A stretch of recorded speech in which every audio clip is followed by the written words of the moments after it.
O Blessed One, Shakyamuni Buddha,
I'll just keep it like that.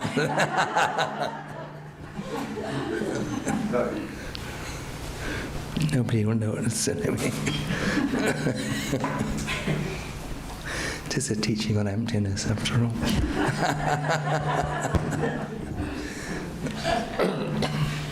So good morning, welcome. So emptiness is about Buddha's teachings on wisdom. So already you show wisdom by coming here today. So it's important to realize that Buddha gave two types of teaching. One is compassion, the other is wisdom. And we need both. By training in love and compassion, we generate a huge amount of positive energy. And we, as a result of our training in love and compassion, then we engage, we become a more loving, caring, kind person. And we're more likely to engage in what's called virtuous actions. And virtue is that which is the cause of happiness. So we accumulate this positive energy, and then we can use that positive energy to really transform our mind, to really take to heart these teachings on wisdom that changes who we are, because it changes the way we think about ourselves and the way we think about the rest of the world. So that's what emptiness does. For example, if we meditate on the emptiness of ourself, we come to ask ourselves, well, what am I getting upset? Who's getting upset? Yeah. And then we meditate on the emptiness of others. We ask ourselves the question, who am I getting upset with? Yeah. So our problem is that we tend to think that the feelings that we have pleasant feelings, we have unpleasant feelings, and most of the time we have pretty neutral feelings. But we think particularly that our unpleasant feelings, our unpleasant experiences, they're being caused by other people, right? we have these unpleasant feelings, and we want to get rid of them. So if they're coming from other people and other situations, what we have to do then, we just get rid of the other people. You throw them down a well, or and then we'll be free, yeah, until the next one comes along. Yeah. So if we think everything is coming from the outside, then we're never going to find freedom. Because we're never going to be able to control the external world. You can't kill everybody. You can't throw everybody down a well, and soon the well gets pretty full. So we need to understand that these feelings, they're our own.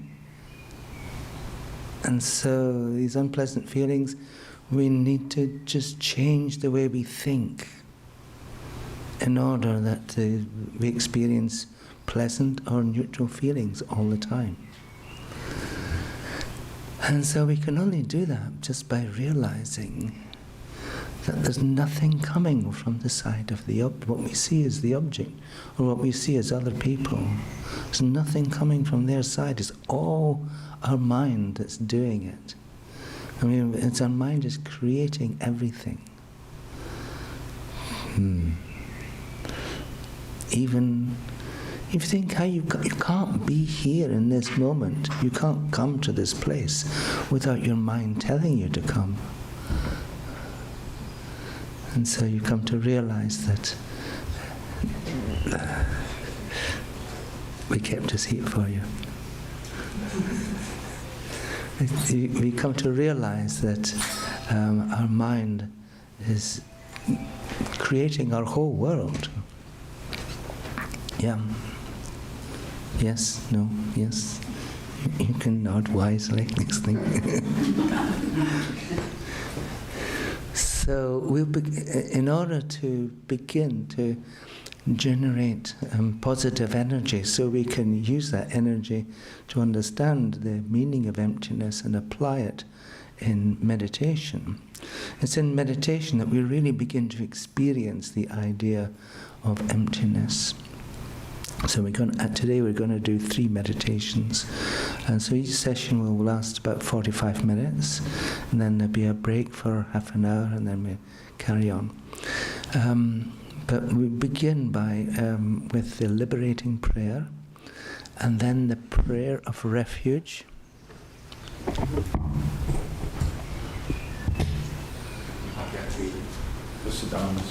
All right. Good morning.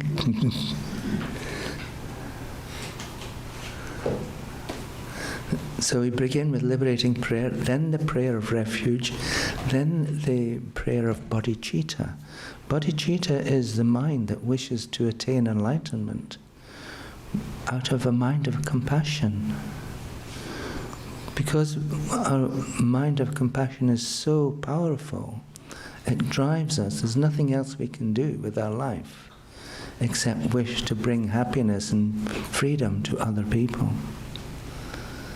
And so eventually we come to understand that the best way to accomplish this is to become just like those who have gone before. Just like from the time of Buddha Shakyamuni right up to the time of my teacher Geshe Kelsang Gyatso, and you see his picture up there and his statue over there. Geshe Kelsang Gyatso is recognized as probably the most prominent Mahayana teacher in the Western world. In fact, in the whole world. And so he's the founder of our tradition, called the New Kadampa tradition. The word Kadampa simply means that which all of Buddha's teachings, in a special presentation of the great Indian scholar Atisha. So, liberating prayer, refuge prayer, bodhicitta prayer, and then importantly the prayer of the 4 immeasurables. From the depths of our heart, wishing all living beings to be happy. And first line, it's only 4 lines, wishing all living beings to be happy, then wishing all living beings to be free of their suffering, then wishing all living beings never to be separated from their happiness, which means that we're wishing them not just for this lifetime, but for all future lifetimes. So we're wishing them to be happy, and then we're creating an extraordinary transformation in other living beings. And then finally wishing others to be free from the causes of suffering, like anger and attachment. You know, whenever you experience a mind of anger, you're experiencing suffering. Whenever you have powerful mind of attachment to something or someone, then you're experiencing suffering. So it's the same for everyone else. And so we're wishing them to be free of the causes of their suffering. And so we begin.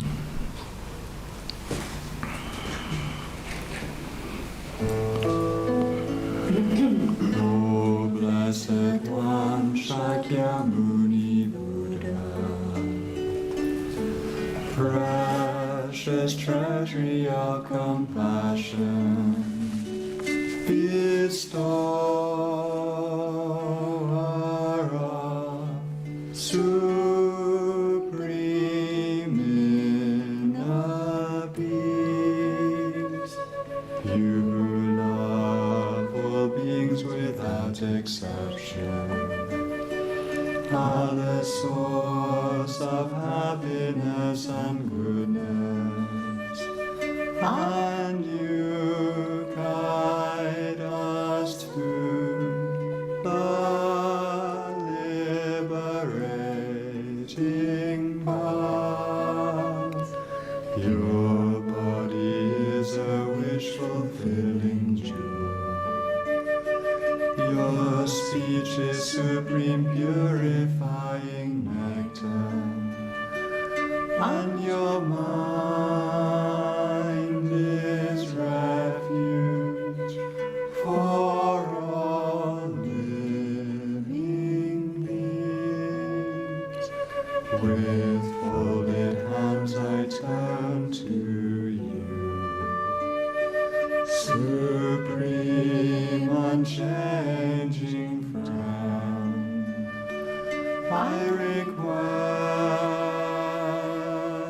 from the depths of my heart, please give me the light of your wisdom to dispel the darkness of my mind and to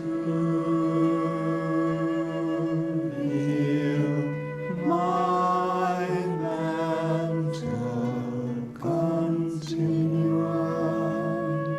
Please nourish me with your goodness, that I in turn may nourish all beings with an unceasing banquet of delight. Through your compassionate intention, your blessings and virtuous deeds, and my strong wish to rely upon you.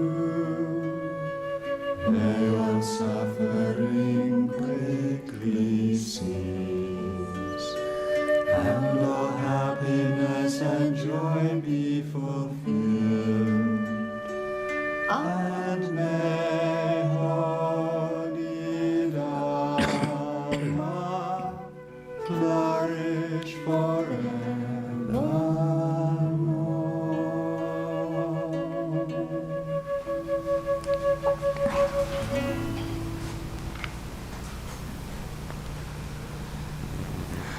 I and all sentient beings until we achieve enlightenment go for refuge to Buddha, Dharma and Sangha. I and all sentient beings until we achieve enlightenment go for refuge to Buddha, Dharma and Sangha. I and all sentient beings until we achieve enlightenment go for refuge to Buddha, Dharma and Sangha. Through the virtues I collect by giving and other perfections, may I become a Buddha for the benefit of all. Through the virtues I collect by giving and other perfections, may I become a Buddha for the benefit of all. Through the virtues I collect by giving and other perfections, may I become a Buddha for the benefit of all. May everyone be happy, may everyone be free from misery, may no one ever be separated from their happiness. May everyone have equanimity, free from hatred and attachment.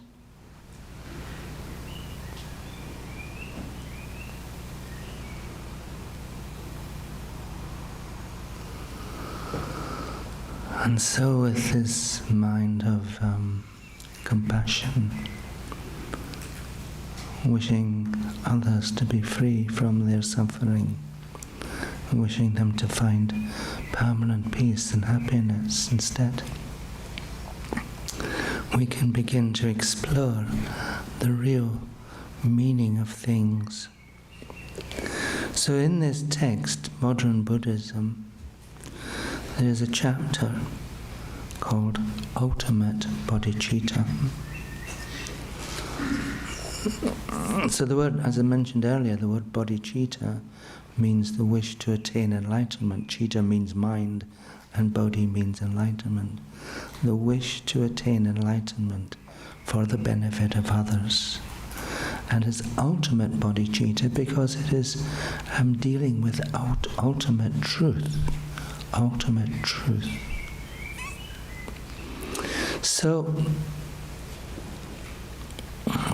what is the difference between ultimate truth and any other kind of truth, which we think is conventional truth, say?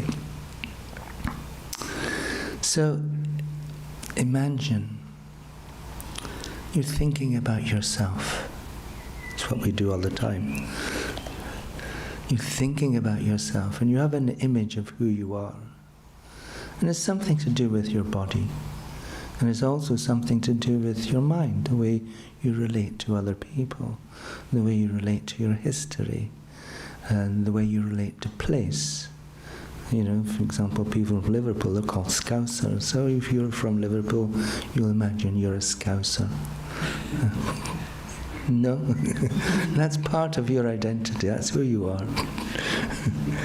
If you come from outside Liverpool, then you're something else. So, and then it's how you relate to the things that you enjoy. So all these are aspects of your mind. So we have a body and we have a mind, and all of that goes into developing the image of who we are. And this image has changed over time. So if it's changing moment by moment, you've got to ask, well, where am I really? Yeah. Which is the real one? Is the one of yesterday, or is it the one of today, or is it the one of tomorrow, and so on? And so you're imagining, you have this image of who you are, and then ask yourself, if everyone else in the room, in this room here, is thinking about you too, are you all thinking about the same thing? Same image?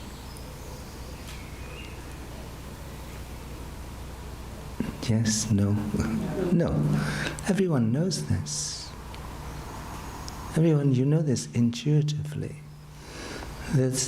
So what we're saying then, what you're coming to realize, is the way you exist in this moment is A, dependent upon your mind, but it's also dependent upon the mind of everyone else who's thinking about you. So there's 25 versions of you in this room. No? And there are as many versions of you as there are of people thinking about you. So where is the real one? Where is the most valid one?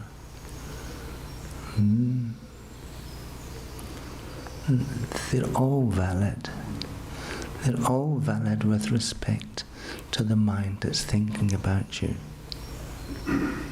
So and then you come to realize, is there a you that exists separately from any mind? Is there a you that exists completely separate from mind? In other words, the real you is outside in the back garden. You're in here, but the real you is outside. That doesn't make any sense, does it? So you come to realize that there is only a you that exists as part of either your mind or someone else's mind. There's no other you. And this is realizing emptiness, that the you normally see or think about as existing completely separate from mind doesn't exist. Whoa.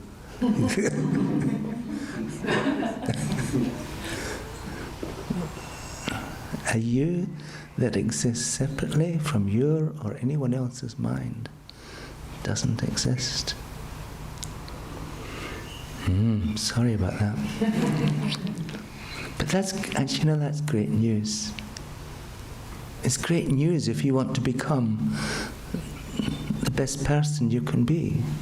It's great news, because if you want to become a great being whose mind is filled with love and compassion for all other living beings and wants to help everyone to become free of their suffering.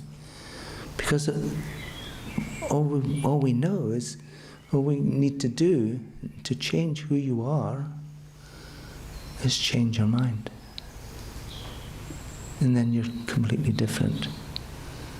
And if you want to be friends with everybody, if you want to view every living being as your friend, as an object as worthy of your consideration, your love and your compassion, all you have to do is change your mind.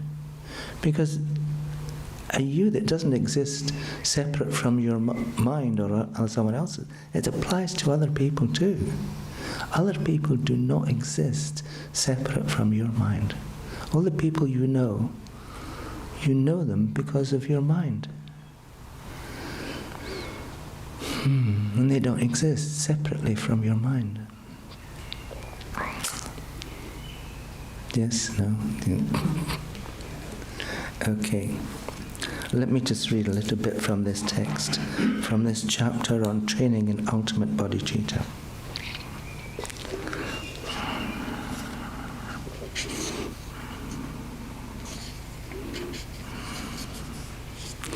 So on the second page, page 98, it begins, what is emptiness? Emptiness is the way things really are. It is the way things exist as opposed to the way they appear. We naturally believe that the things we see around us, such as tables, chairs, and houses, are truly existent, because we believe that they exist in exactly the way they appear. So the way things appear to us, and this has been going on since in all our past lives and all our current life, the way things that appear to us, they appear separately from our mind. When you think of a mountain, for example, it seems to exist separately from your mind. Like the same with a great city. Like, think of Liverpool. You think Liverpool's out there, and there's only one Liverpool. Yeah. But in reality, there are as many Liverpools as there are people living in Liverpool, experiencing Liverpool. Everyone's Liverpool is different. So there's no Liverpool that exists separately from mind.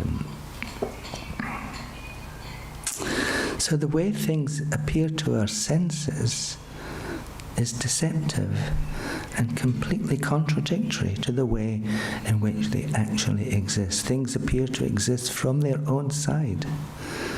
From their own side. In other words, all the existence of anything or anyone is encapsulated within what appears as them. It's not the case. Things appear to exist from their own side without depending upon our mind. This book appears to our mind, for example. And so you think, I've got a book in my hand. You think I've got a book in my hand? Yes. You would all agree with that, because we share a meaning of what a book is. We understand when someone says book, you instantly bring to mind something like this. Okay, so if I have a book in my hand, I should be able to find it if I look for it, yeah? Yes. It's the same, if something exists, it can be found if we search for it, if we search in every location. So let's go on a search for the book. Is that the book? No. No, that's the cover of a book. And the cover of the book is not the book. So maybe it's the title page. The title page is a title page, it's not a book. So it's the list of contents, that's the book. No, sorry. List of contents is just a list of contents, it's not a book.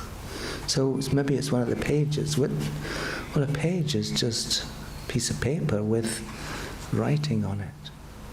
A piece of paper with writing on it is not a book. Otherwise you could create a book in 5 minutes. Maybe it's the index at the back. Well, that's the index at the back. It's not a book. Well, maybe it's the line drawings, like this. But line drawing is not a book. So I could tear this whole book apart into its parts, different parts, and just they'd all piled up on the table here. And if I point to them, I say, is that the book? No, a pile of parts cannot function as a book. So you said there was a book in my hand, but where is it? What happened to the book? Once there was a book and now there is no book. Isn't it the organised parts of all of those parts? I'm sorry? Isn't it the organised, all of those parts that we're talking about in an organised way becomes the book? Okay, that's called a collection of parts. Okay, so if there is a thing called collection, it should remain if we take away all of the parts. Would you agree? To say it one time. If there is a thing that actually truly exists, it should remain if we take away all the parts. But the collection is just a collection of parts. We take away all the parts and there's no collection. We take away all your body parts. Is there still a body? No. So the thing is, we cannot find a book within its parts. And you can't find a book that's separate from its parts. You can't say there's a book in this hand, but there's no book there. None of the parts of this book are in this hand. You can't say there's a book in that hand. So you can't find a book either within its parts or separate from its parts. And this applies to everything. There's a wonderful piece of logic that comes from a great scholar, Nagarjuna, that if something exists, you can find it. If you can't find it, you have to agree that it doesn't exist. So when you search within its parts or separate from its parts. There's no other way. And every time we do this search for the thing that we normally see, we fail to find it. Because we can't find it either within its parts or separate from its parts. And therefore, because we cannot find it, we're forced to agree that that thing that we normally see, the book existing from its own side, does not exist. And yet we all agree there's a book. So where is the book? It's in your mind. Isn't that wild? The only book that truly exists is in your mind, which is the appearance, is your thought of the book. The book does not exist separately from your mind. Again, that applies to everything. Everything that we know and understand. Because we only know things with our mind. We only know things with our mind. You can get that tattooed on your wrist. We only know things with our mind. Therefore, everything we're knowing, everything we're experiencing must be inside our mind, not outside. So I'll read this again.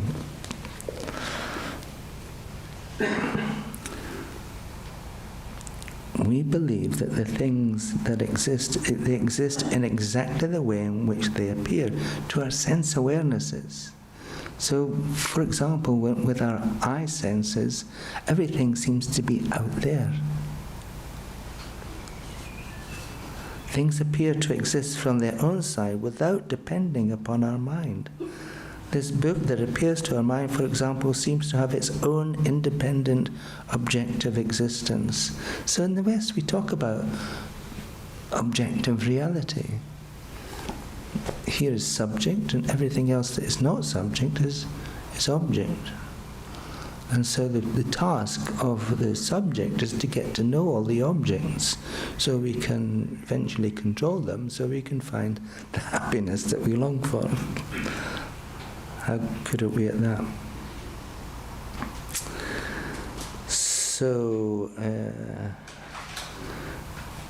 this book appears to our mind and seems to have its own independent, objective existence. It seems to be outside, whereas our mind seems to be inside. We feel that the book can exist without our mind. We do not feel that our mind is in any way involved in bringing the book into existence.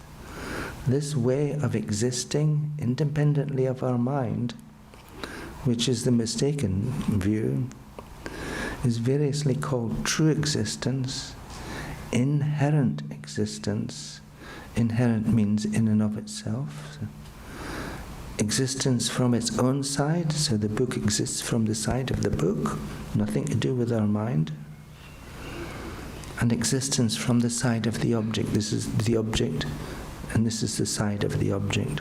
And we've just realized that the book does not exist like that. In fact, nothing exists like that. So everything exists. We see things as existing from the side of the object or inherently, and in reality nothing exists inherently. Nothing exists inherently. Everything that we know or see or experience or hear or smell or taste or touch exists from the side of the mind.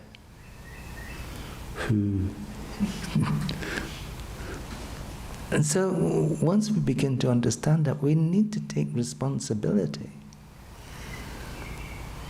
Because if we're liking something and disliking something else, it's not coming from the side of what perceives as the object. The unpleasant feelings that we get when we feel dislike does not come from the side of the object. It comes from our mind. The pleasant feelings that lead to us developing attachment does not come from the side of the object. It comes from the side of our own mind. So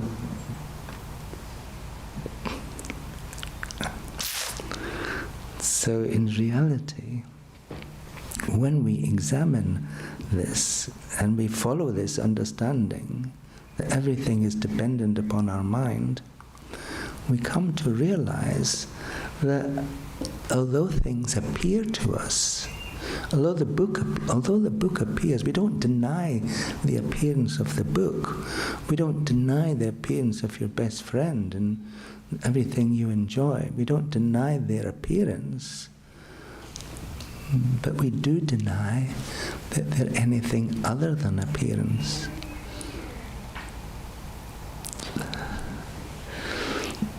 So without the mind, it wouldn't exist? Without the mind, it wouldn't exist.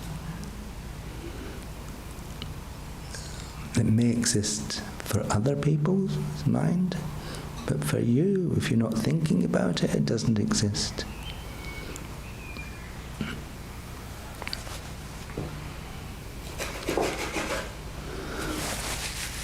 So we need to not just understand this intellectually, but to experience it. And so what we'll do is we'll meditate on the emptiness. We'll meditate on emptiness, how an object does not exist from the side of what we normally see. It exists merely as appearances to our own mind. So the way in which we meditate is we actually find that the object that we normally see, existing from its own side, existing inherently, we prove that that inherently existent object doesn't exist. So where are we going to look? We're going to look within within the parts of the object, or separately from the parts. So the object we're going to use is yourself. This image of yourself. So sometimes it's difficult to develop an image, a clear image of who you are. It appears most readily when you have an extreme of emotion. Let's imagine that you have just heard the best news you could ever possibly hear. And you're so excited. Well, it's the self that normally appears to you that is so excited. Or imagine that your mind is filled with fear because you imagine that the self you normally see is going to be destroyed. For example, if the floor underneath you just opens up and you fall into a great abyss.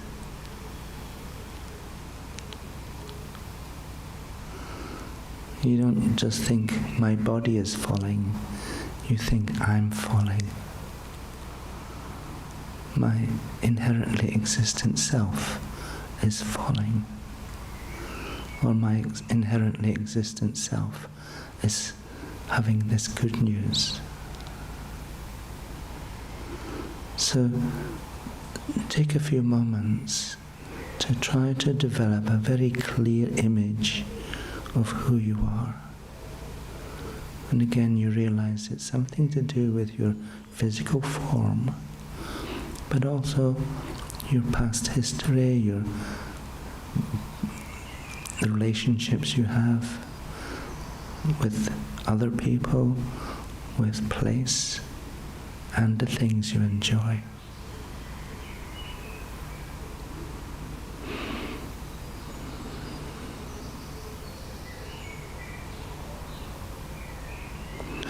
And you realize this is how you normally see yourself. This is what you're protecting. This is what you're promoting.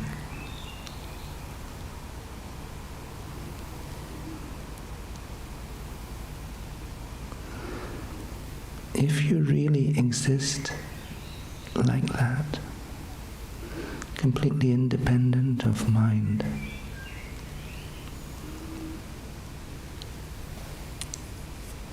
then we should be able to find you. We should look within the parts of you, or separate from the parts. So in this case, we should look within your body, within your mind, or separate from these two.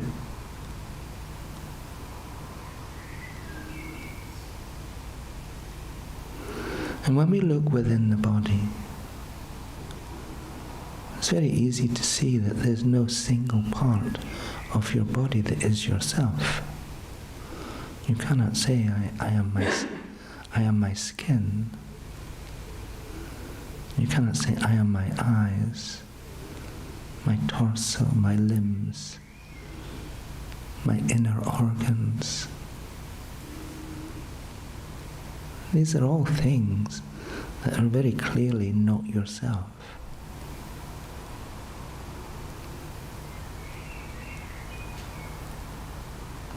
Some people will say, well, it's the collection of all of those things, which is your body, that is yourself. But again, the collection of all of these things are non-selves. And non-selves cannot suddenly become a self. And also we say, my body.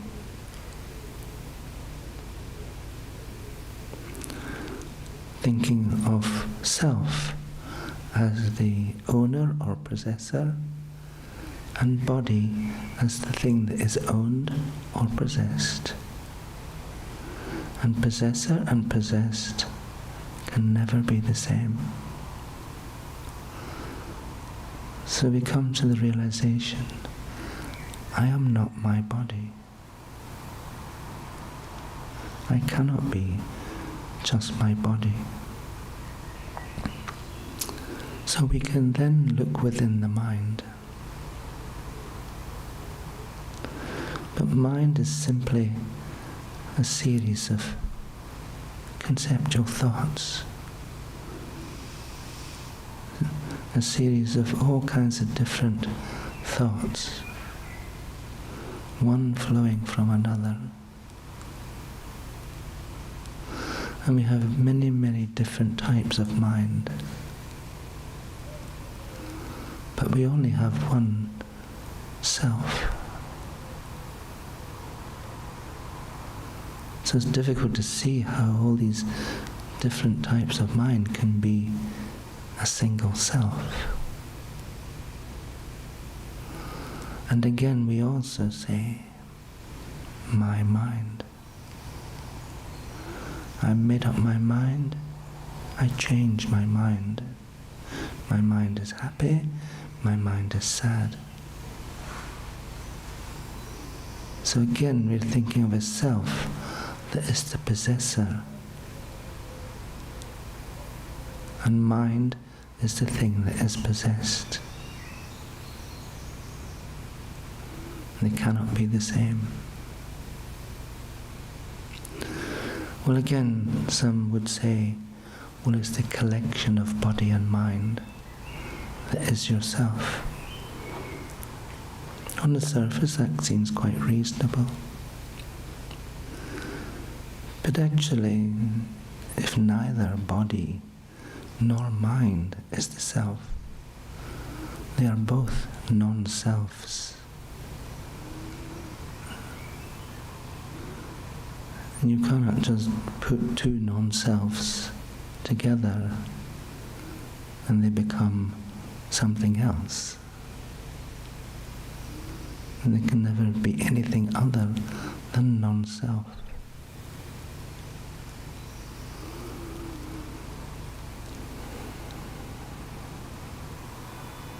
And again, if you took away the body and took away the mind,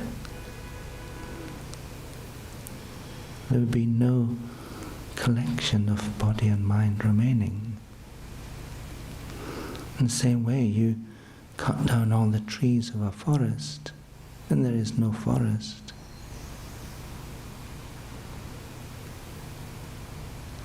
So you cannot have a self that is simply the combination or collection of body and mind. The only remaining place to look is for a self that is completely separate from body and mind.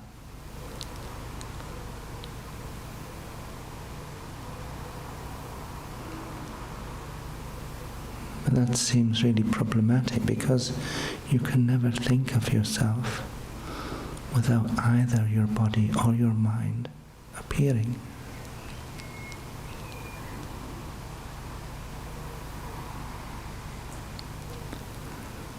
Appearing simultaneously. As soon as you think of self, either your body or your mind appears. And also, if you could say, myself is completely separate from body and mind, you could say then that my body and mind are here, but myself is somewhere else. Which doesn't make any sense. And so we realize that we have searched in every possible location and we have not found the self that we protect, that we promote, the self we normally see.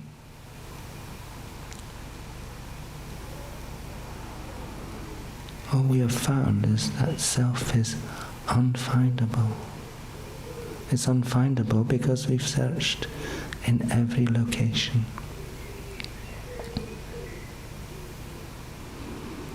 And this unfindability is leading us to recognize that that self I normally see,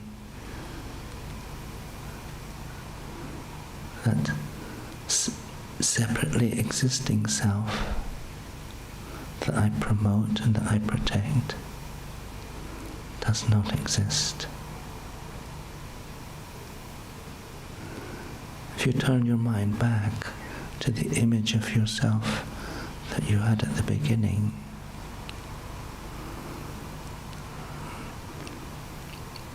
when you realize this is unfindable, therefore it doesn't exist. This is an extraordinary realization. Then that image of yourself begins to disappear into space. Perhaps all that remains is a boundary of light where your self previously appeared. But then even the boundary of light disappears into space. And all that remains is empty space. But this empty space is the ultimate nature of you. The real you. The emptiness of you. So place your mind on that emptiness and think, this is the ultimate nature of me, my emptiness. This is probably something you're discovering for the first time.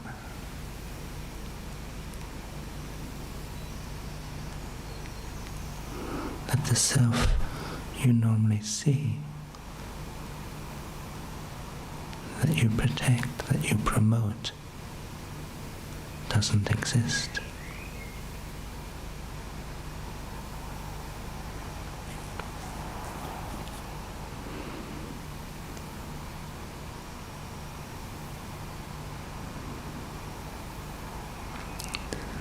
Just allow your mind to relax into that experience of the emptiness of yourself.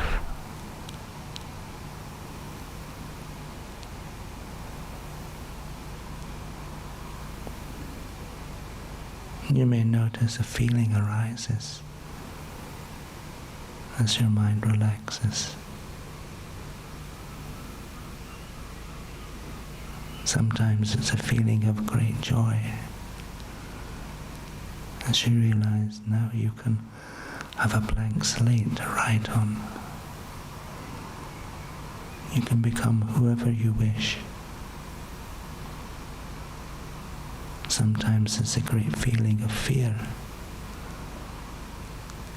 as you think you're becoming nothing.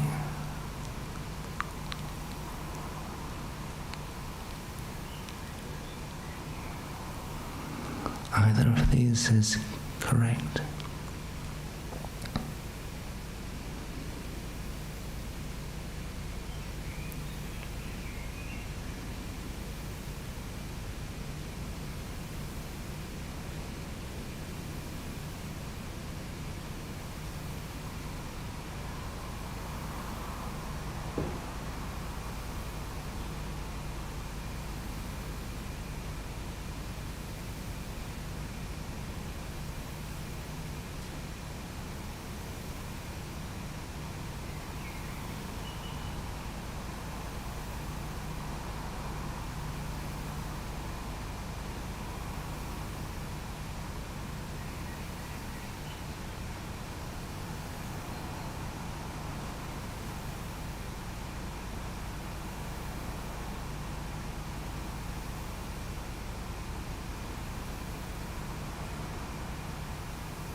And then you can ask yourself,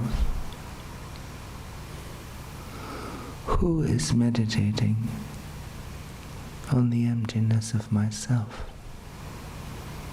Who is there who's meditating? There must be somebody who's meditating. Who is it? What is it?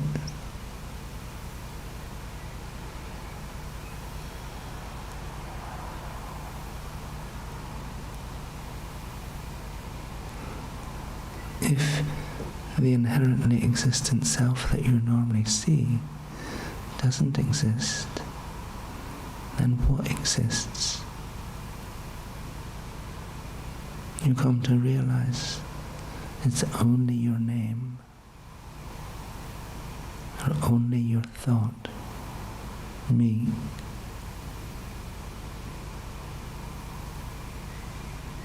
And nothing else.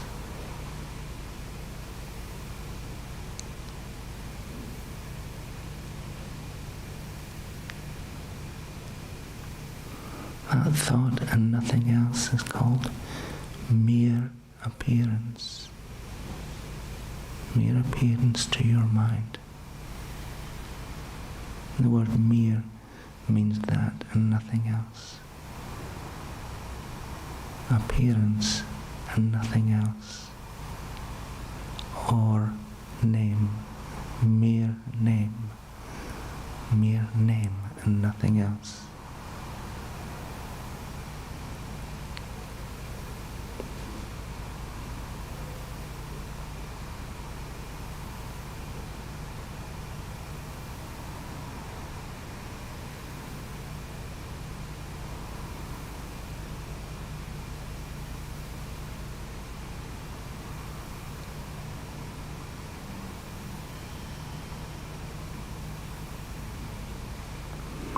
So now slowly and gently you can arise from meditation. Allow your mind to come back to the room, allow the rest of the room to appear to your mind, and then you can arise from meditation.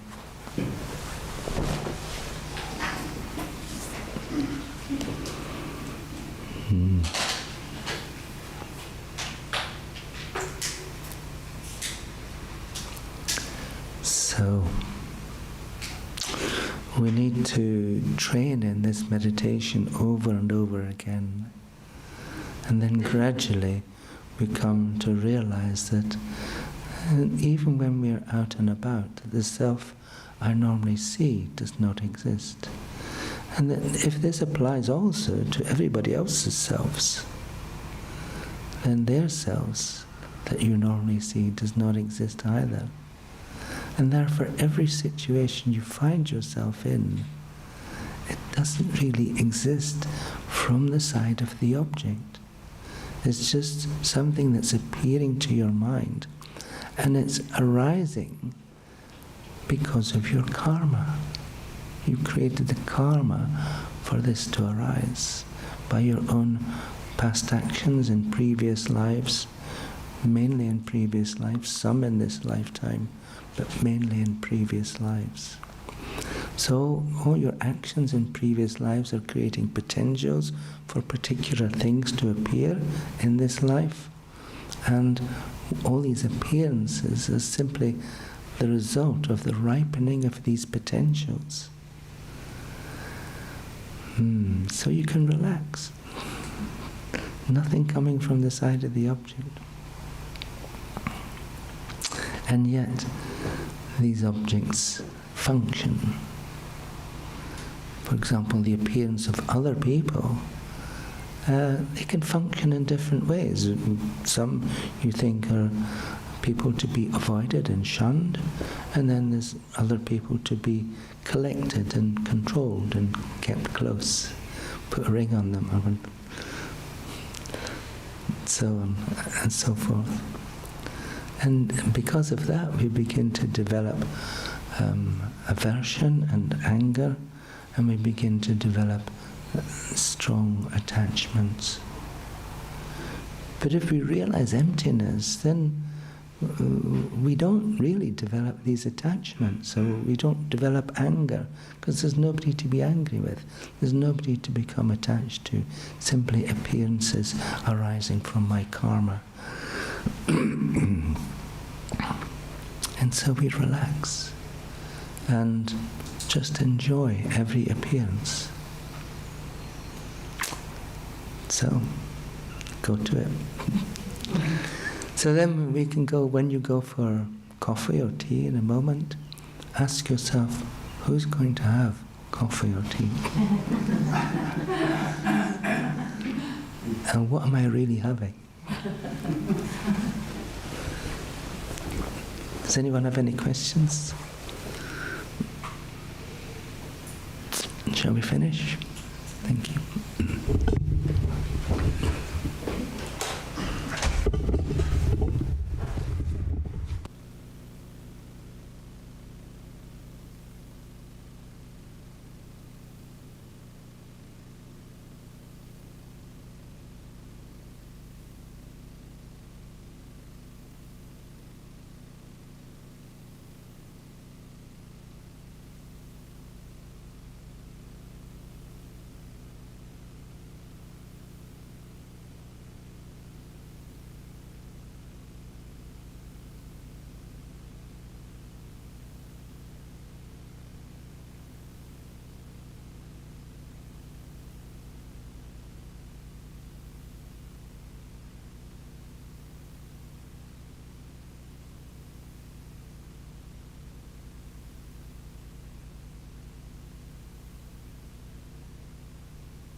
So what did you have to drink?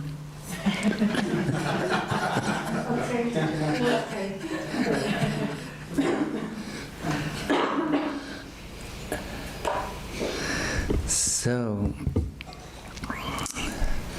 the thing is, although the ultimate nature of everything is its emptiness, and there never has been anything that exists completely separate from mind. So there never has been anything that exists inherently or from the side of the object. Never has been, not now, not ever. And so from now onwards, you have to question how things are appearing to you. And there's two answers to that. One is that things are appearing because of causes and conditions. So why are you appearing? How come you're appearing? Yeah. And there's a whole bunch of causes and conditions that are important to create who you are right in this moment in space and time. Yeah. So if you think of all the components of yourself and all the ways you think and so on, it comes from a whole host of previous causes. In fact, not just in this lifetime, but in previous lifetimes. So there's a question, for example, why are you not an animal? Why are you not an animal? Well, in a sense you are a human animal, but you're not a dog, you're not a cat, you're not a pigeon, you're not a fish. So how come you're none of those things? But yet there's all kinds of other living beings that have that particular form and that state. So you can ask, well, what are the causes of me creating myself as a human? Because in essence we're created by our past actions. So it's our previous self that creates, to some extent, who we are today. So being human is quite extraordinary. If you think of all the living beings there are in the world, spiders, for example, there's tons of spiders and flies and so on. Actually, there's an interesting little story. There's a few centuries ago, there was this great Indian teacher who had many, many students. He was teaching in this Buddhist university. He had many, many students, but other teachers didn't have many students. So all his students kept asking him, how come you have all these students and all the other teachers don't? And he would never respond to them. He would never answer their questions. Until one day he got so fed up with being pestered to explain this. And he says, okay, I'll tell you. In a previous life, I was a yogi, and I was meditating in this cave. While I was meditating, I was saying scriptures out loud, and making prayers out loud, and making chanted prayers out loud. And in this cave, there were many flies. That's all he said.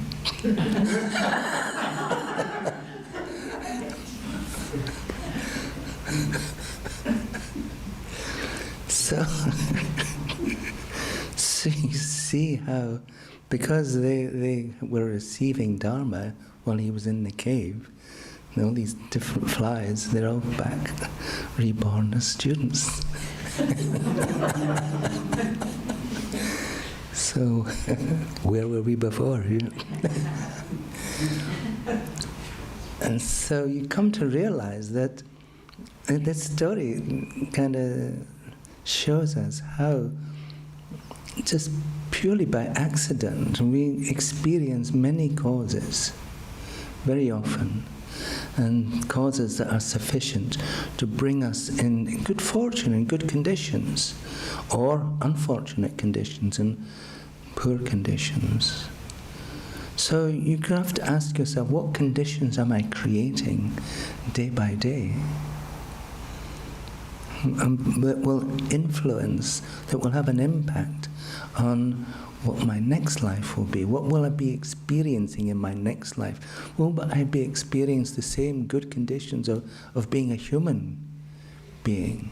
Will I be experiencing the same conditions of having Dharma, being able to listen to Dharma teaching so I become a better person, even better than before?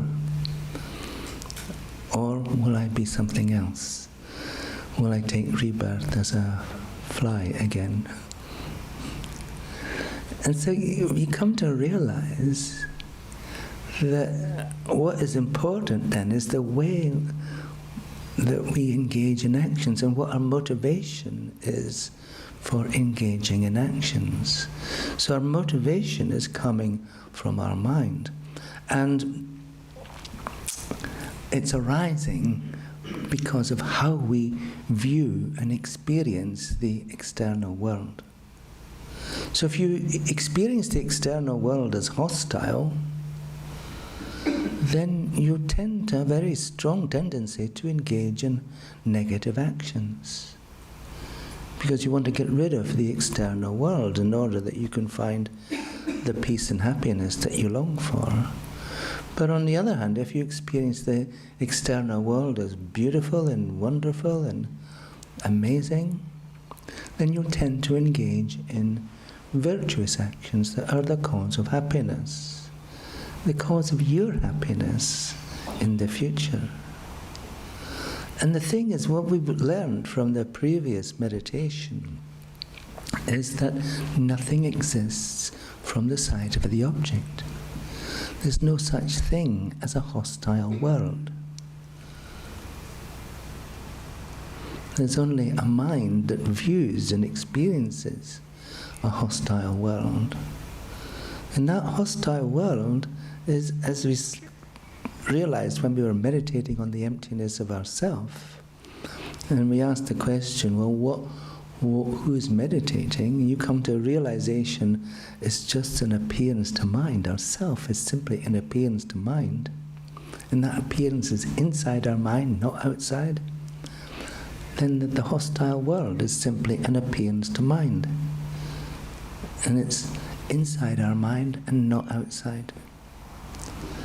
And so you come to understand how our mind is, because when we realize emptiness, we have a choice about how we view the world.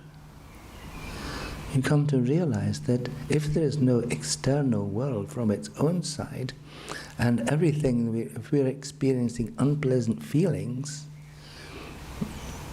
then it's to do with our own unpleasant mind. So the thing is, you can stop blaming your partner or your significant other or your friends or your boss or your employees for all your unhappiness. You know, a great scholar, Shantideva, said, all the happiness in the world comes from a mind that wishes others to be happy. So that's the mind of love. If we have a mind of love, simply wishing others to be happy, and those others, even then, they're simply appearances to our mind. But those appearances are part of our karma. We created them. Like you created the cause to be here today, somehow or other in all your past lives. So you created the cause to be here today. But then the question arises, how should I relate to all the appearances that I'm having on a day-by-day basis? If all the happiness in the world comes from a mind that wishes others to be happy, the solution is perfect. All we need to do is relate to everyone else with a mind that wishes them to be happy. Yes. No. Yeah. So we need to be more loving. We need to be more compassionate. We need to have a deeper understanding of that there is no unpleasant people out there. There's no unpleasant situations out there. It's our mind that's creating everything. And this is the real beauty of Buddha's teachings. That is encouraging us really to look within our own mind. And until we realize emptiness, we don't bother to look within our own mind. We're just constantly trying to rearrange the external world. But this is why these teachings on emptiness is it's called the sword of wisdom. The sword of wisdom. The sword cuts through all our negative minds, all our delusions, all our anger, all our uncontrolled desire, all our jealousy, and so on. There's nothing else that will do that. It's only this sword of wisdom. So this is why we need the two, both compassion and wisdom. You know, so often people don't like emptiness. Sorry, you've got it anyway.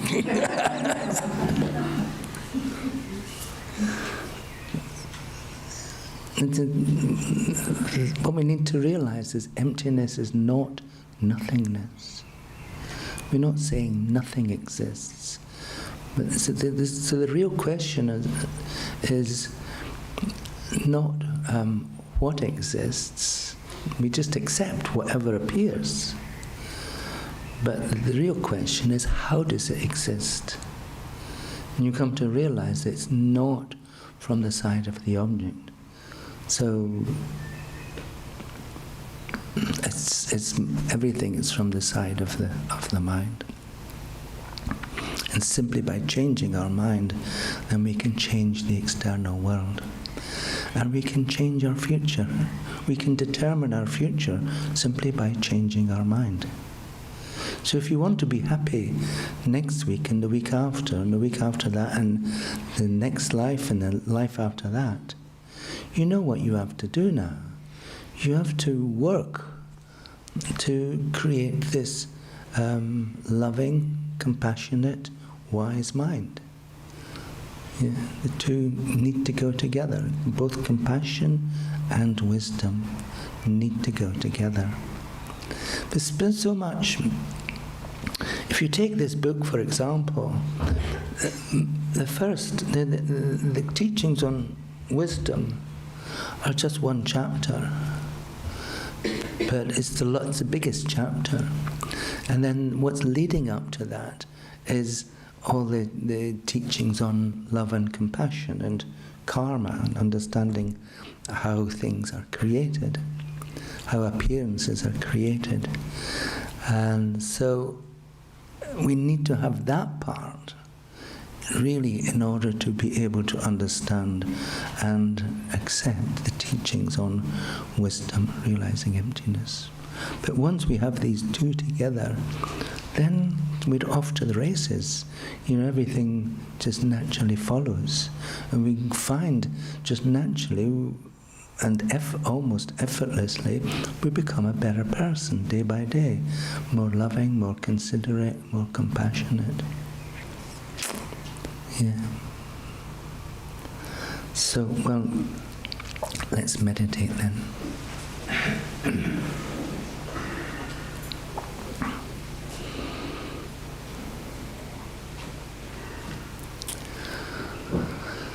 So we can contemplate that once we realize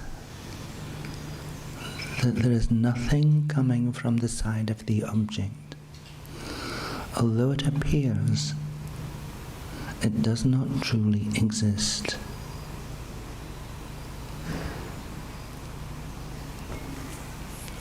Although it appears, it does not truly exist, just like a dream. When you're having a dream, things appear to you, and you have real responses, real feelings in response to whatever appears in your dream. But when you wake up in the morning, you realize it wasn't real. Although I responded to it, although it appeared, it wasn't real. It didn't really exist. And in the same way, when we're so-called awake, although it appears, it does not really exist. So we come to realize it's just appearance and nothing else. Or name, like book, and nothing else. So once we understand this, we come to realize how we create our own life, our own experience with our mind. Now we create our own future with our mind. So all we have to do is make the determination. From now on, I will abandon all minds of delusion, mistaking the way things really exist. I'll abandon anger, because there's nobody really to be angry with. It's just an appearance to my mind. I will abandon attachment, because there's nothing or no one to be attached to, because they are just appearances to my mind. And instead, I'll develop this extraordinary mind of love, wishing whoever appears to me to be happy, and compassion, wishing whoever appears to me to be free of their suffering.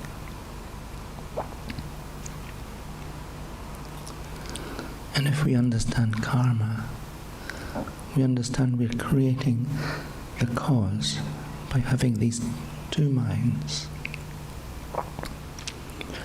We're creating the cause to find happiness and freedom in our future lives.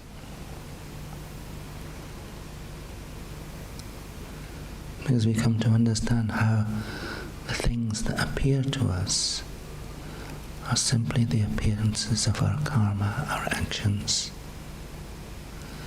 And by creating the mental actions of love and compassion, we're creating the cause to experience happiness and freedom from suffering.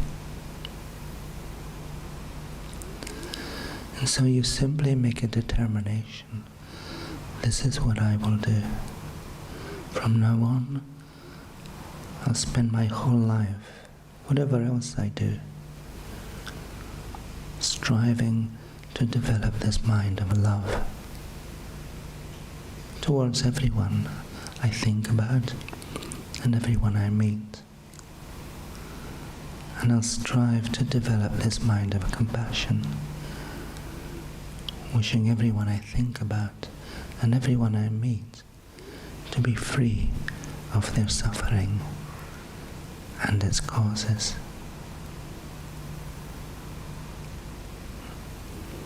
So hold this mind of determination for as long as you can, with the understanding that you're creating joy and happiness in your own future life.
bring your mind back to this determination. This is what I'm going to do.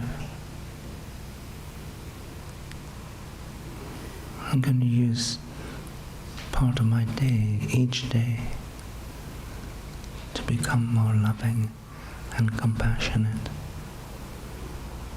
in my everyday life.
So for the last minute or so, really imagine the person you will become. Imagine every moment of your life just filled with joy and happiness.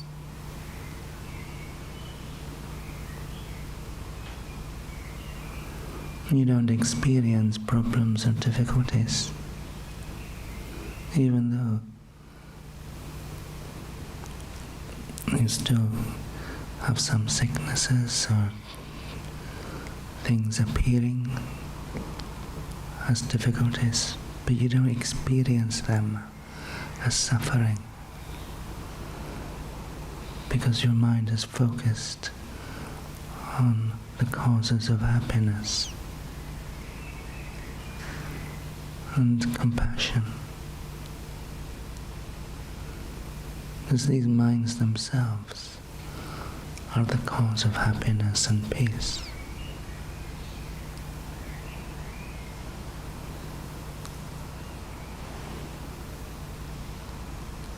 So feel you're giving yourself the great gift of future peace and happiness.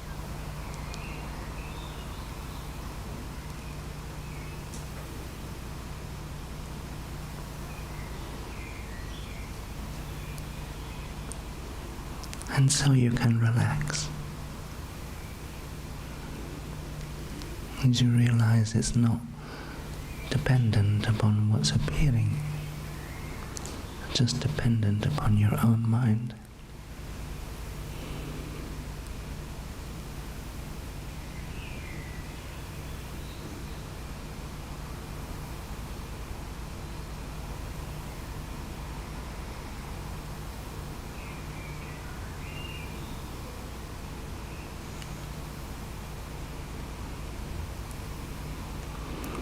And so now you can begin to relax your concentration. And when you're ready, you can arise from meditation.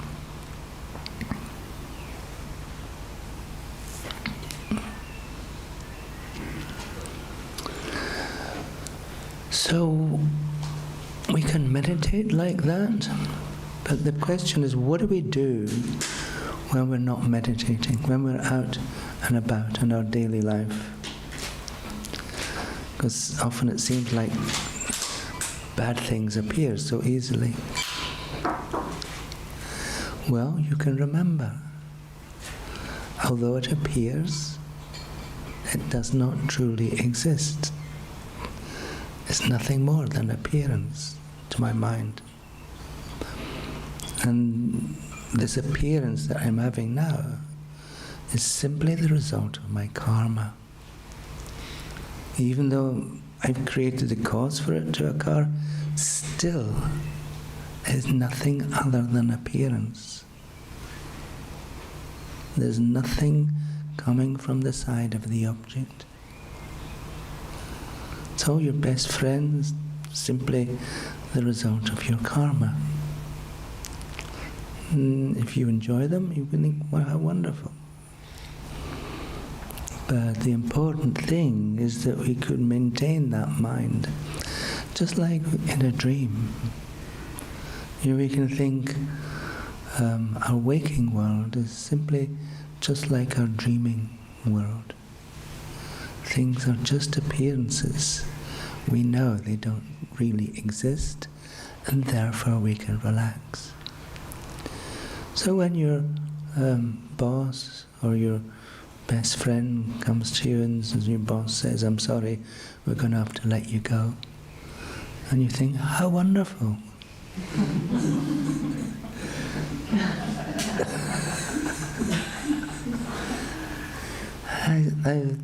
I've got all these plans I can do. I can now do meditations all day.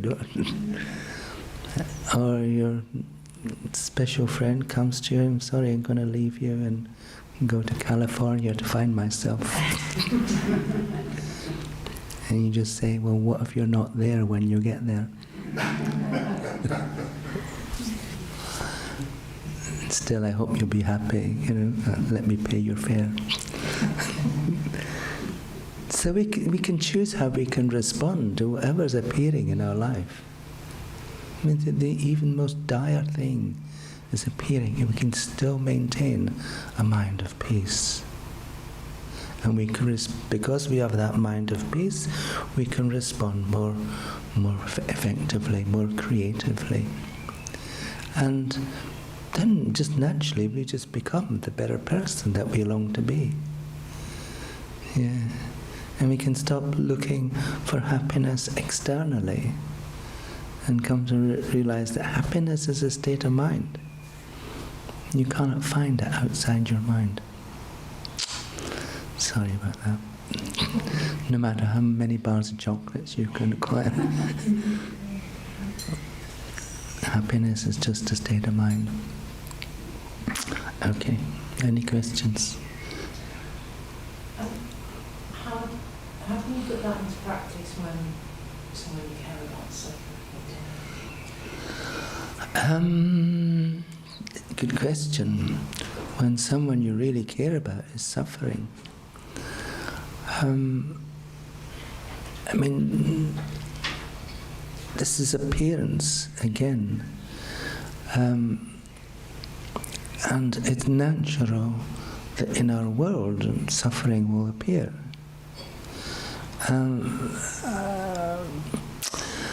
Some years ago, when I was still in Scotland, my mother was 97 at the time, and I was writing to Venerable Geshe and asking him some questions, and I tagged on a question at the end of these, and I says, is there any special practice I can do for my mother in her, because she's so old, my aging mother? And he wrote back and he answered all the other questions, but he didn't answer that one. Until one day I was reading Joyful Path, and the book happened to open at a page, and I looked down and it says, the best way to help our aged parents is to get enlightened. You know, trying to stop our aged parents from experiencing suffering is like trying to stop the sun rising with our bare hands. You can't do that.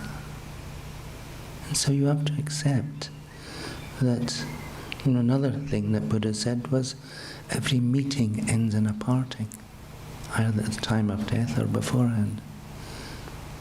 And so we have to accept that this is the state we live in. This is our samsara, this is our condition. And yet we try to maintain a happy, peaceful mind no matter what is happening.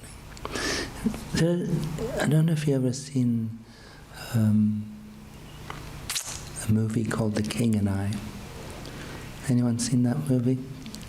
There's a bit where this young daughter of the king is dying, and when the governess, who's the main character of the story, hears about this, she runs to where the girl is, the place where the girl is, but they won't let her in. And she asks, well, why don't you let me in? Because I have this great relationship with this young girl. He says, because you might make her unhappy.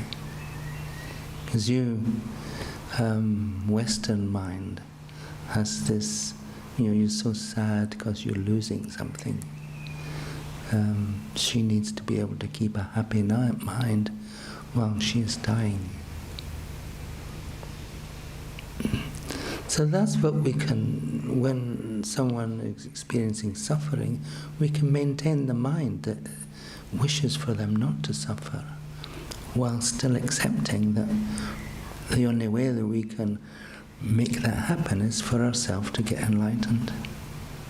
And so it reminds us that we have more work to do.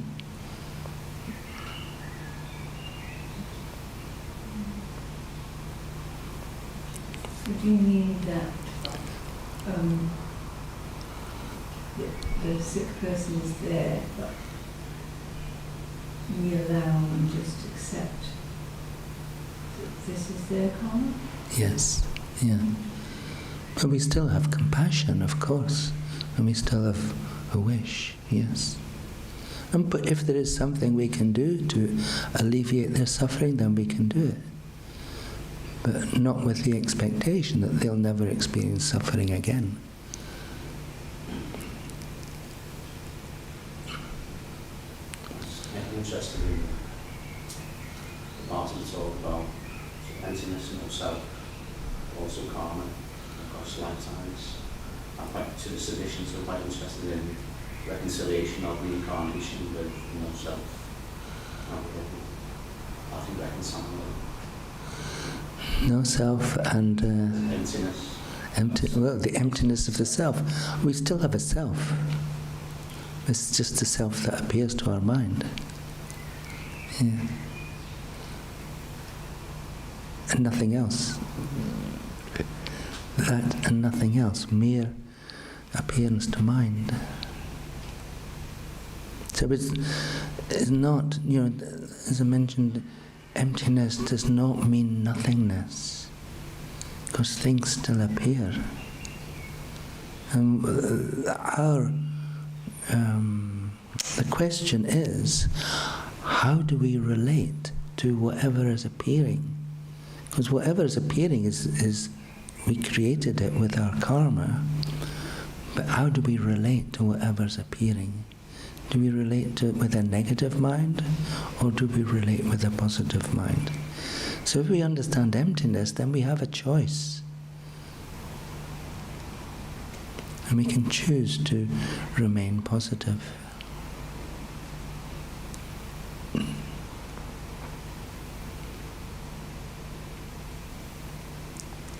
So is that like we're the witness of the mind?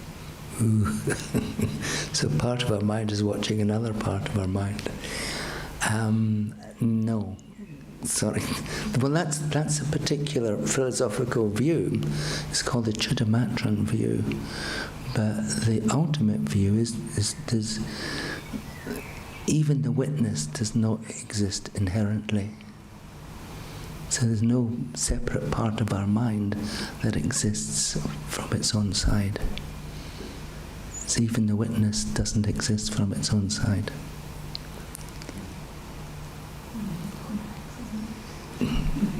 Yeah.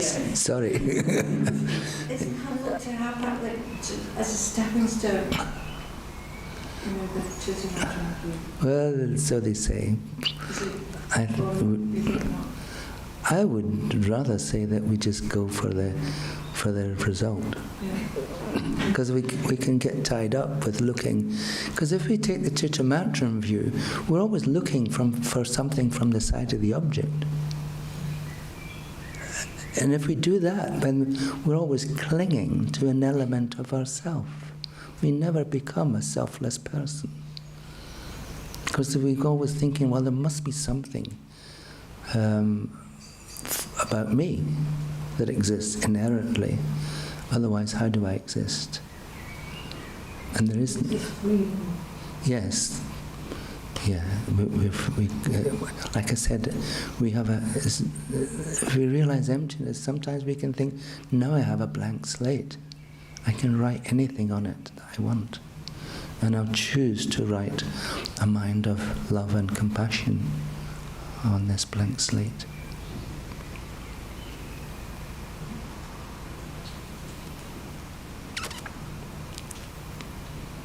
Okay.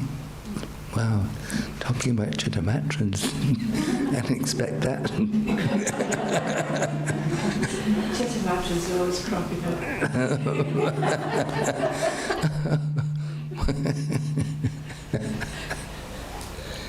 Okay. Thank you. Thank you.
else, and if these other things change, then the mind changes. So it cannot exist in and of itself, unchanging, independent. So an ever-changing mental continuum that depends upon many factors, such as its previous moments. So any moment of mind arises from its previous moment. Yeah. Its objects, whatever is appealing to its mind, and the inner energy winds upon which our minds are. I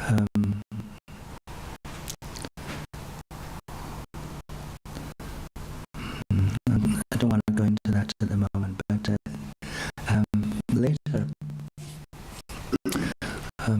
maybe next year actually, in the summer festival, there will be the empowerments of highest yoga tantra, and the practice of highest yoga tantra is entirely dependent upon two things. One is the mind of bodhicitta, like we talked about it first of all, but also on a realization of emptiness. So like I said, if we have a blank slate that we can write upon, then if we think correctly, if we follow Buddha's instructions, we can recreate ourselves as an extraordinary enlightened being. And we can do that with the practice of highest yoga tantra. So for example, like, many people in theatre do this already. You heard about method acting. Yeah. So a method actor examines the character and then takes all his ways of thinking and his ways of movement and so on, so they can perform the role of the character. And so if you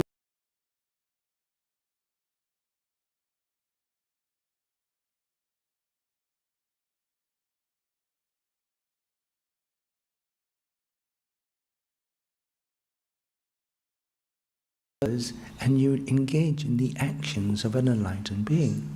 So what are the actions of an enlightened being? You're bringing everybody else to that state of enlightenment. You're leading everyone else to become an enlightened being, because only then do you become completely free of suffering. And all of this attainment of enlightenment and becoming an extraordinary being is dependent upon realizing emptiness. So, like everything else, our mind is imputed upon a collection of many factors and therefore lacks inherent existence. A primary mind or consciousness has 5 parts or mental factors. There's feeling. Every moment of mind has feeling attached to it. Every moment of mind has this mind of mental component or factor called discrimination. We're always realizing that there's an object is this and it's not that. We can distinguish, so if an elephant appears, we're not thinking it's a lion, for example. We know the difference between the two. So this object appears, this big great object with long teeth, we know that's an elephant. It's not a lion, so we can relax.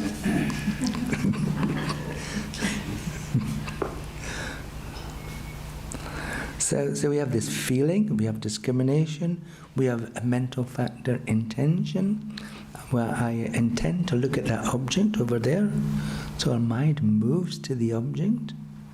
And also a mental factor, intention, is important in creating karma. If you think about it, we engage in actions with this mental factor intention. So if we have good intentions, we'll engage in good actions. If we have bad intentions, we engage in bad actions. You can check your own intentions throughout this life. You don't have to tell me what they are, but There'll be some good intentions, some bad intentions. Most intentions are neutral. Having a cup of tea is just a neutral intention. But if we watch our mind, we can realize, we can observe these feelings arises, and we can observe the discriminations. Oh, that's an unpleasant person, that's a good person. And then we act upon these discriminations.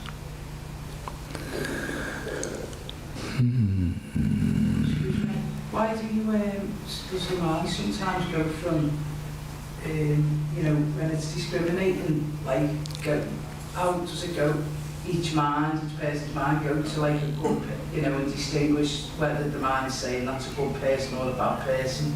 Is that due to maybe like the way you think in your life, or is it due to like past life stuff? Both. Yes, because past lives will bring to you the karma to think in particular ways as well. Okay. So you have particular biases within your mind, and that causes you to see the world in particular ways. For example, we're born into, Western Europe. Yeah. And so we tend to have a Western European view of the world. But it doesn't have to be like that. I mean, it's not an inherently existent view. And we can discriminate differently. Yeah, I understand that. Yeah.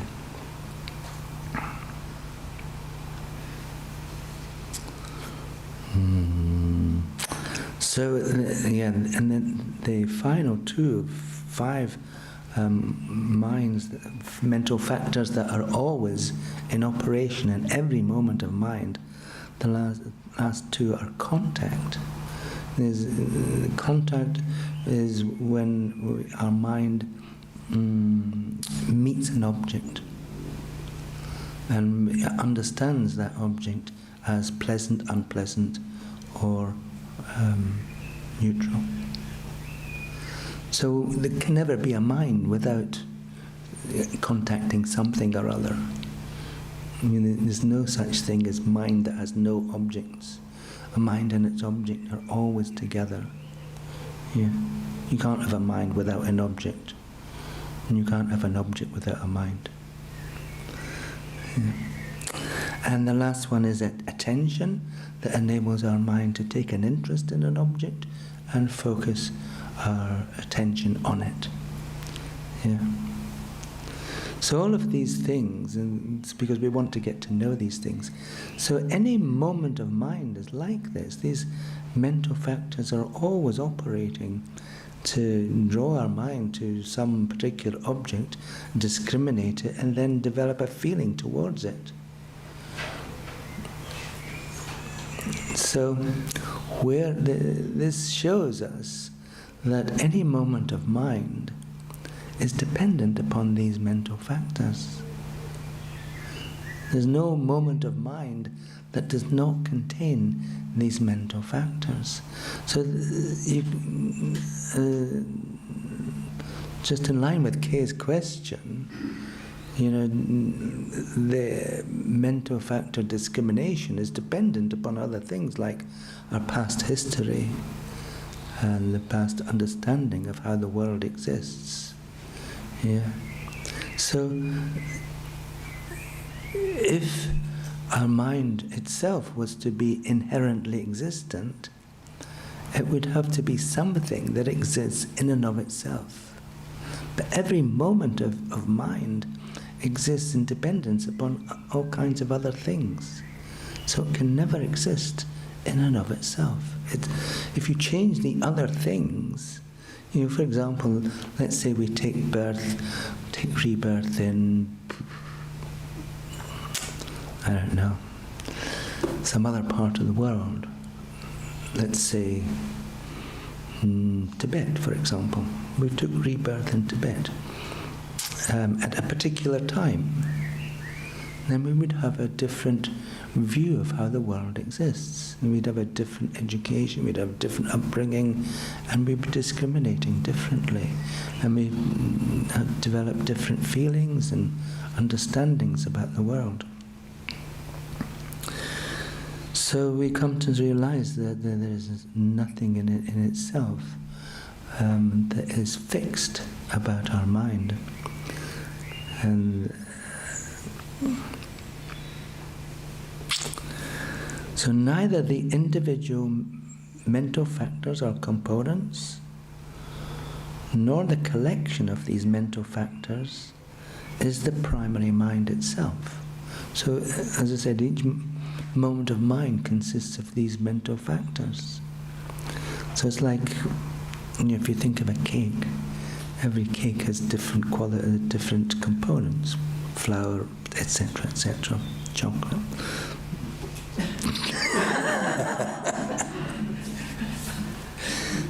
And so without the chocolate, it's not a cake, you know.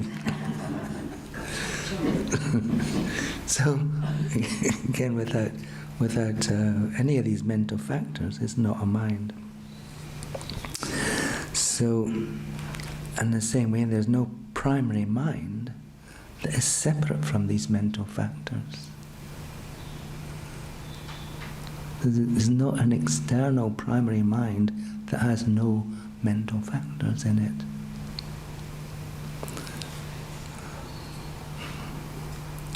A primary mind is merely imputed upon the mental factors that are its basis of imputation, and therefore it does not exist from its own side. Now, the word impute and imputation are very important in understanding how we experience things. Maybe we can think of it in this way. You remember when you were a baby, you're just newly born. You come into this world, you're yelling and screaming, and your baby arms, your baby legs, your baby tummy, and so on, and so forth. And so this weird thing appears in the world, and then your parents put a name on it. Whatever your name is, I don't know. So your parents put a name on it.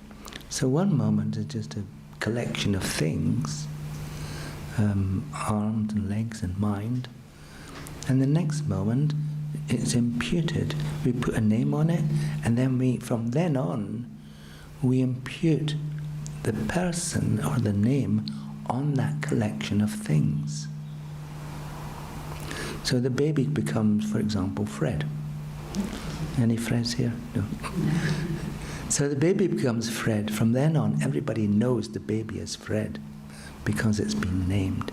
So Fred has been brought into existence merely by the process of naming. So Fred exists in dependence upon the process of naming, giving Fred the name Fred. Okay? But from then on, whenever anyone sees Fred's bodies or arms or legs or hears the result of Fred's mind, they would say, oh, that's Fred. And so we impute Fred upon Fred's aggregates, his body and his mind. And that's what we do all the time with everything. So you go outside and you see a car, and then you think, that's my car. How do you know it's your car? Because it looks like your car. You impute your car, upon the bodywork or the badges on it and so on and so forth. And then we do that with everything. Every person, you impute that person upon the appearance of their form, their qualities, and so on. So, again, we're seeing how our mind is intrinsically involved in creating our world. because it's dependent upon our mind how we impute things. Like we impute an unpleasant person, we impute a pleasant person based on our previous moments of mind. And it's just our mind. There's no pleasant or unpleasant person from their own side, because we established that already. There's nothing coming from the side of the object. Everything is just an appearance to mind. And so it's our mind that's deciding how things appear to us, because we're imputing the object. There's no object other than what we impute. I know this is a long day for you.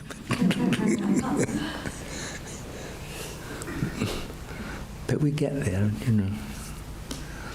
So I'll give you something that you can get tattooed on your wrist, so you can, so you just, and it's the essence, and you can take it away, and if you get this, you got everything. So, a primary mind is merely imputed upon the mental factors that are its basis of imputation, and therefore it does not exist from its own side. So let's meditate on this.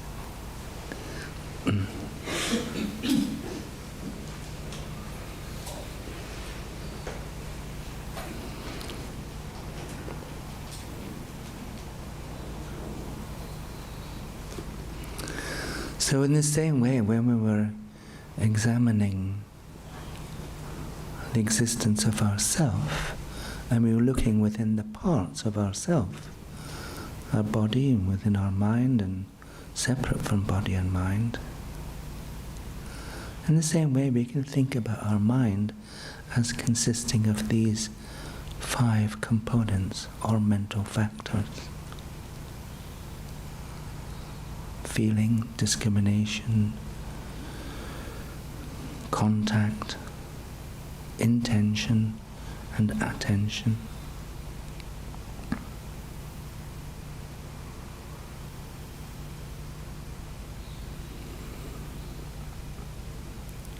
And so we can ask, is my mind the nature of feeling? No, feeling is part of mind, but it is not mind itself. Is my mind discrimination? No, discrimination is part of my mind, but it's not my mind. There are other things that make up my mind. Is it the mental factor, intention? No, intention is part of my mind, but it's not my mind. Is it contact? Is it my mind is making contact with? No, contact is part of my mind, but it's not my mind. Is it attention? The mental factor, attention? We say no, that is simply a component of my mind. It's not my mind. But there is no mind that is separate from these 5 components.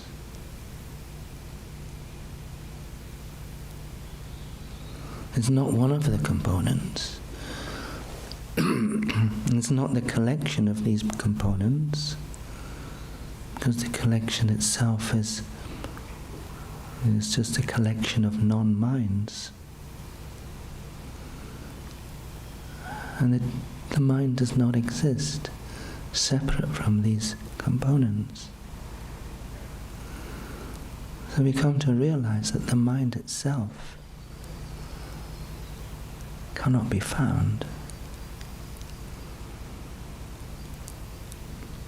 And this unfindability is an indication of the emptiness of the mind itself.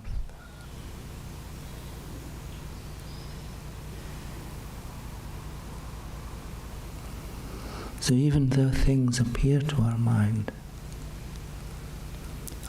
still is the nature of emptiness.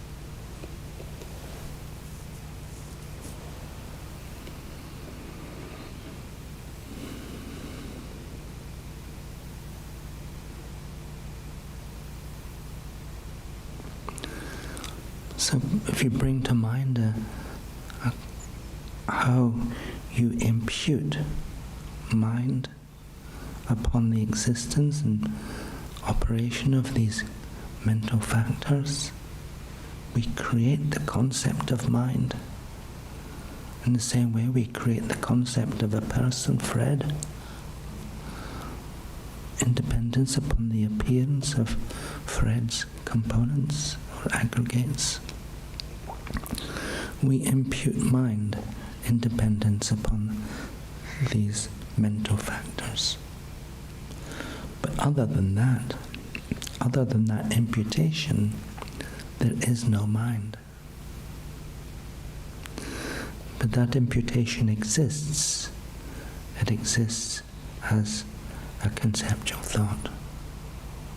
My mind.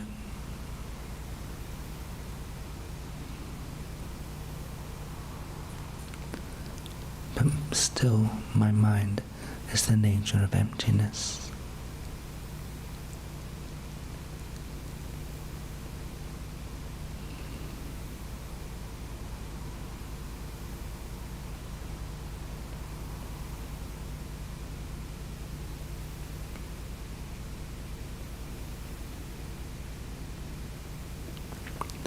So place your mind on the emptiness of your own mind, how your mind itself is the nature of emptiness.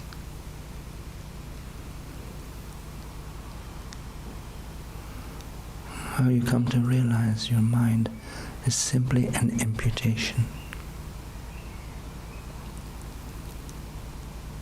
Something we create for ourselves.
So now you can begin to relax your concentration.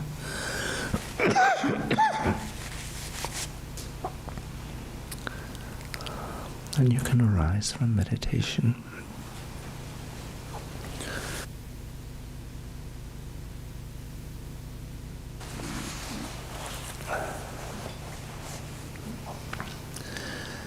So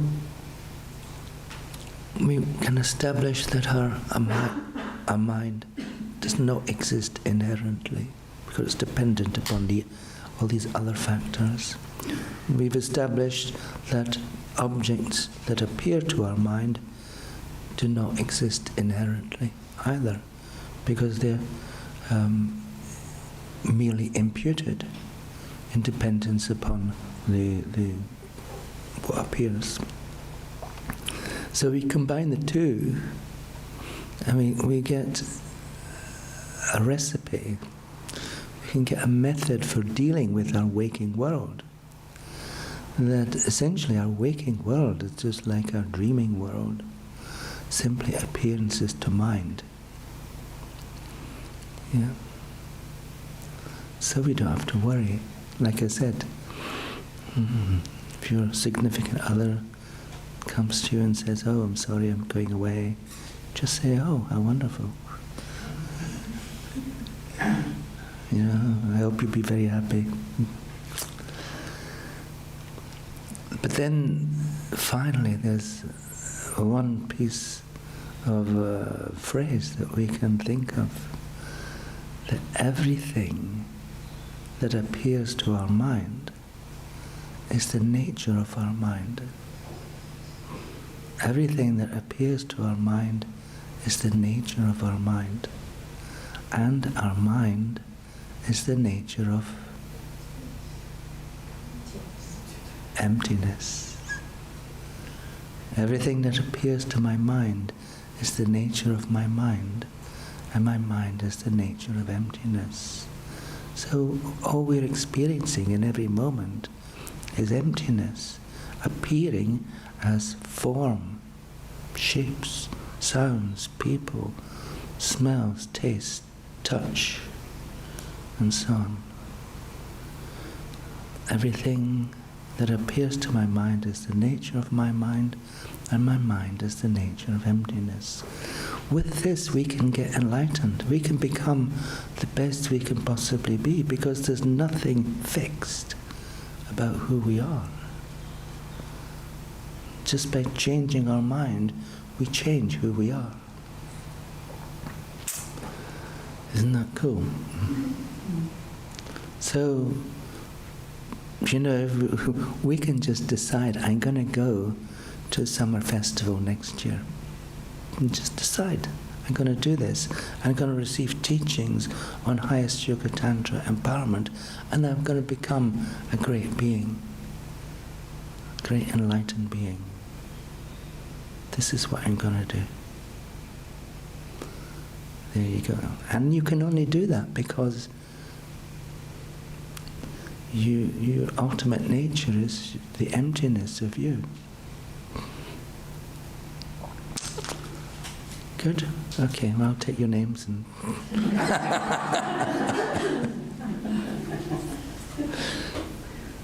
your basis of imputation. Okay. And any final questions? I guess it's all about the balance then. Because, you said, or if someone comes in and they say that they're going to leave you or whatever, and you say, okay, good. What about all the feelings that come up? What do you should just sit with them and work through them until you find the nature of your mind again? Yeah. I see. Because the feelings are not inherently existent. They're not. Suddenly you have a sad feeling, you understand it's arising from this appearance, but the appearance itself is the nature of emptiness. So the feelings themselves must be empty too. And so, because if they're empty, then you can just change them. You can change, I'm fed up being sad, I'm just feeling joyful now. Thank goodness you've gone, I've got so much to...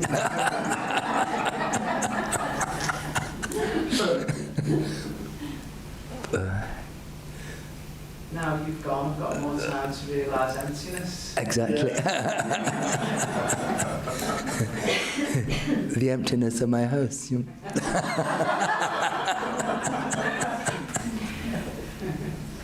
The empty house in the black tent. Mm.